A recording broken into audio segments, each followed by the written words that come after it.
નમસ્કાર સાધક દર્શકો, આજે આપણે એક નવું અને બહુ જ ઇન્ટરેસ્ટિંગ સત્ય જાણીશું. શરૂ કરીએ. હરિ ઓમ ગુરુર બ્રહ્મા ગુરુર વિષ્ણુ ગુરુર્દેવો મહેશ્વરા ગુરુર સાક્ષાત પરબ્રહ્મ તસ્મૈ શ્રી આદ્ય પરમ સદ્ગુરુવે નમઃ. આદ્ય પરમ સદ્ગુરુવે નમઃ. આદ્ય પરમ સદ્ગુરુવે નમઃ. જય શ્રી દાદાજી. મિત્રો, આ સંસારમાં જેટલા પણ મનુષ્ય પ્રાણીઓ છે તેમાં એવું કોઈ ભાગ્ય જ એવું હશે કે જેને ક્યારે સપનું નહીં આવતું હોય. યસ, સ્વપ્ન. લગભગ જેટલું આ શરીરે જાણેલું છે તેટલું તો લગભગ હરેક મનુષ્ય એવું તો છે જ કે જેને સ્વપ્ન જોયું હશે, સ્વપ્ન પડતું હશે. તો હવે પ્રશ્ન એ થાય કે આ સપનું આવે છે ક્યાંથી? આ કેવી રીતના સંભવ બને છે? એ પ્રક્રિયા શું છે? જોજો હા મિત્રો, આદ્ય પરમપિતા પરમાત્માના બનાવેલા આ જગતમાં આ એક મશીનમાં જ એટલા બધા રહસ્યો છે. અને બીજી એક બાબત એ છે કે કેટલાક ભક્તો તો એવા હોય છે કે જે ભગવાનની ભક્તિ કરે છે, દેવી દેવતાઓની ઉપાસના કરે છે, ને ત્યારે તેમને એક અલગ પ્રકારનું સ્વપ્ન આવતું હોય છે. એ અલગ પ્રકારનો એમને દિવ્ય અનુભવ થતો હોય છે. અને એ દિવ્ય અનુભવ એટલા માટે કહેવામાં આવે છે કે ફક્ત અનુભવ નહીં, દિવ્ય એટલે કે કોઈ એને એ ભગવાન અથવા તો દેવી દેવતાઓને એમને દર્શન થાય છે. અને આ જે અનુભૂતિ આવી એ અનુભૂતિને કહેવામાં આવે છે દૃષ્ટાંત. અને આ બંને પ્રક્રિયા કેવી રીતના બને છે, સ્વપ્ન અને દૃષ્ટાંત, એ આપણે આજે સમજીશું. જ્યારે આપણને સામાન્ય સ્વપ્ન આવે છે, મતલબ કે જેમાં કોઈ દિવ્ય શક્તિના દર્શન નથી થતા આપણને, ત્યારે આપણે એ સ્વપ્નમાં જે સ્થાને હોઈએ છીએ, જે પોતાની હાજરી આપણે અનુભવીએ છીએ એ જગ્યા પર આપણે હાજર હોઈએ છીએ. આપણે દ્રશ્યને જોતા પણ હોઈએ છીએ અને જીવતા પણ હોઈએ છીએ. તે જ રીતે દ્રષ્ટાંતમાં પણ આપણે એ ચોક્કસ જગ્યા પર હાજર તો હોઈએ છીએ. ત્યાં આપણને ભગવાનના દર્શન થાય છે. ઘણી વખત ભગવાન તેમની સાથે વાત પણ કરે છે. એ દ્રષ્ટાંત છે. અને આ બંને અલગ અલગ બાબત છે. એક સામાન્ય સ્વપ્ન અને બીજું છે તે છે દૃષ્ટાંત. મુખ્યત્વે જે દેવી દેવતાઓના કે ભગવાનના આપણે દર્શન થતા હોય દૃષ્ટાંતમાં, જેવા કે બ્રહ્મદેવ, વિષ્ણુ ભગવાન, શ્રી કૃષ્ણ, શ્રી રામ, કે કોઈ દેવી હોય, કોઈની કુલ દેવી હોય, તેઓની સાથે વાતચીત પણ કરે છે અને કોઈ મૂલ્યવાન સંદેશ પણ એ શેર કરે છે આપણી સાથે, કે જીવનનો આગળનો માર્ગ પ્રશસ્ત કરવાનું કોઈ મેસેજ પણ, ઇમ્પોર્ટન્ટ મેસેજ પણ એમના તરફથી આપણને મળતો હોય છે. તે હોય છે દૃષ્ટાંત. અને સામાન્ય સ્વપ્ન. સામાન્ય સ્વપ્નમાં શું હોય છે? આપણે પોતાને કોઈ એવી જગ્યા પર જોઈએ છીએ, ક્યારેક એ જગ્યા જોયેલી પણ હોય છે અને ક્યારેક એ જગ્યા ન જોયેલી પણ હોય છે, છતાં આપણે ત્યાં પોતાની હાજરીનો, ઉપસ્થિતિનો અનુભવ કરીએ છીએ. એ આખા દ્રશ્યને નિહાળીએ છીએ, એ દ્રશ્યને જીવીએ છીએ. આ છે સ્વપ્ન. પણ એના પહેલાં, સૌથી પહેલાં સમજવું જરૂરી છે કે સ્વપ્નમાં આપણે ત્યાં હાજર કેવી રીતના હોઈએ છીએ. જ્યારે આપણું શરીર એક જગ્યા પર સૂતેલું છે તો આપણે પોતાની હાજરી બીજી જગ્યા પર મહેસૂસ કેવી રીતના કરી શકીએ છીએ? આ મહત્વપૂર્ણ પ્રશ્ન છે. સ્વપ્ન હોય કે દૃષ્ટાંત, તો આપણે બે ભાગોમાં વહેંચાયેલા કેવી રીતના હોઈએ છીએ? કારણ કે જો આત્મા સંપૂર્ણ રીતે શરીરમાંથી નીકળી જાય તો મનુષ્ય મૃત્યુ પામે છે. જો આત્મા બહાર જતી હોય તો સ્વપ્નો આવવું તો શક્ય જ નથી ને. કે જો આત્મા સંપૂર્ણપણે બહાર નીકળી ગઈ છે તો એ મૃત્યુ જ થઈ ગયું. એ કોઈ શરીર અનુભવ કરી શકવાનું નથી. તો આ પ્રક્રિયા કેવી રીતના છે? આ સત્યને સમજવા માટે આ એક બાબત સમજવી જરૂરી છે કે દરેક મનુષ્યમાં એક સૂક્ષ્મ શરીર પણ હોય છે. જ્યારે સ્વપ્ન આવે ત્યારે સંપૂર્ણપણે આત્મા બહાર નથી જતી. એ સંપૂર્ણ આત્મા બહાર નીકળી જાય તો મનુષ્ય મૃત્યુ પામે છે. એટલા માટે ફક્ત જો એ આત્મા શરીરમાં હાજર છે તો પછી સ્વપ્ન કેવી રીતના આવે છે? દ્રષ્ટાંત કેવી રીતના થાય છે?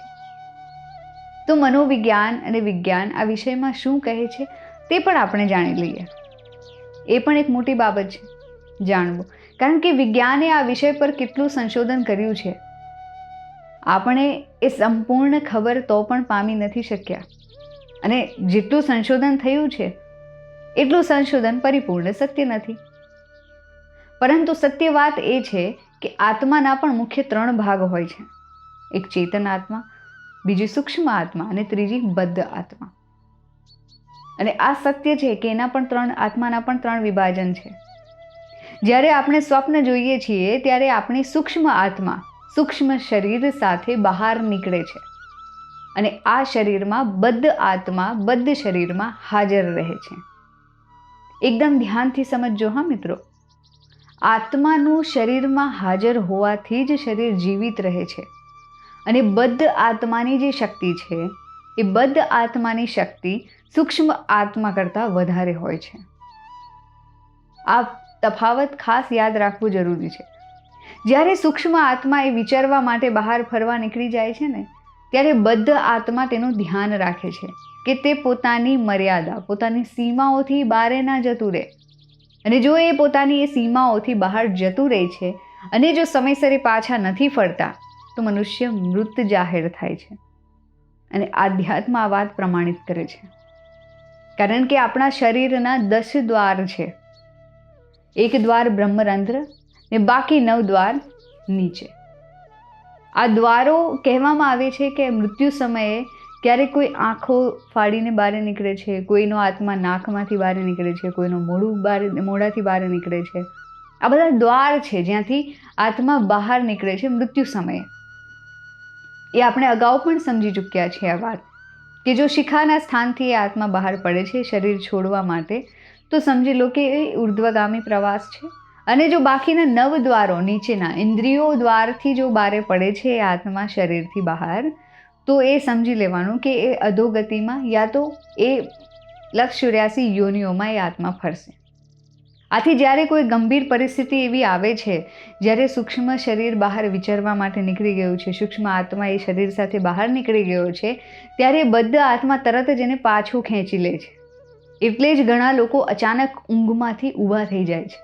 આ રહસ્ય છે ઊંઘમાં જે ઝટકો લાગે છે ને એ વાતનો, કે ઊંઘમાં અચાનક એ જાગી જાય છે અને ત્યારે એમને એવો ભાસ થાય છે કે અરે મેં કેટલું ભયાનક સ્વપ્ન જોયું. એ ડર મહેસૂસ થાય છે કે હું તો બહુ દૂર ચાલી ગયો હતો અને રસ્તો મળતો જ ન હતો પાછો આવવાનો. આ બધું એ કારણે બને છે કારણ કે સ્વપ્ન દરમિયાન ચેતન આત્મા અને સૂક્ષ્મ આત્મા તેની સાથે કાર્ય કરે છે, જ્યારે બદ્ધ આત્મા શરીરમાં જ રહે છે અને એ શરીરને જીવિત રાખે છે.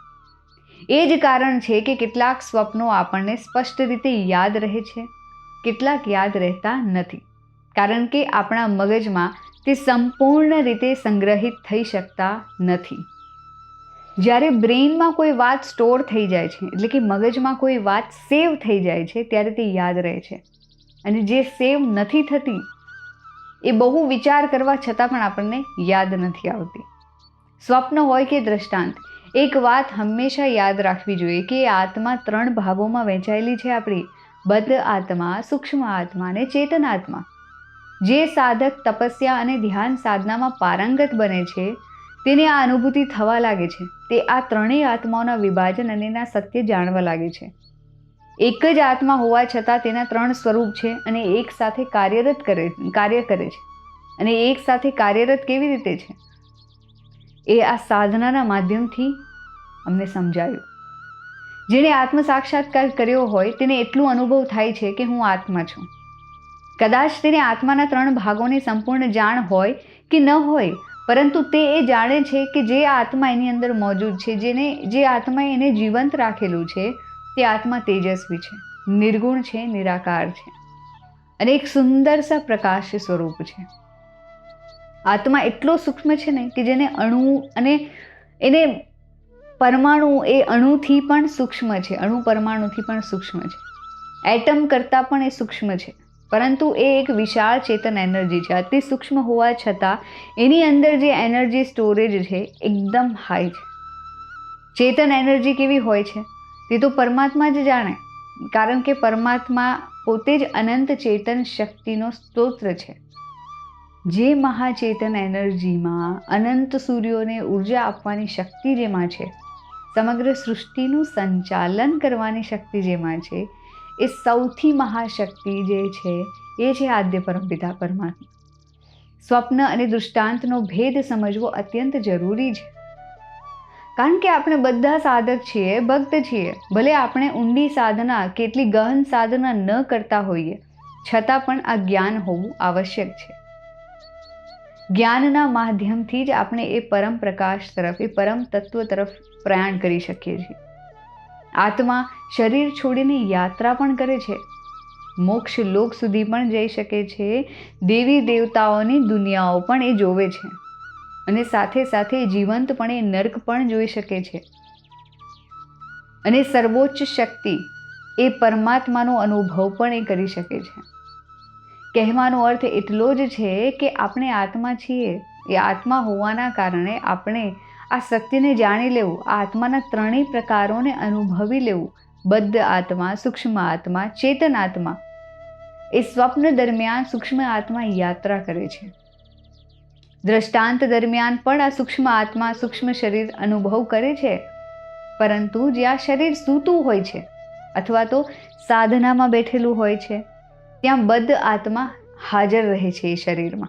એટલા માટે એ સાધક શરીરમાં ન હોવા છતાં પણ જીવંત હોય છે. આ સૌથી મોટી વાત છે. શરીરમાં બદ્ધ આત્મા હાજર હોવાથી જ શરીર જીવિત રહે છે. આ જ સત્ય છે. જય શ્રી દાદાજી.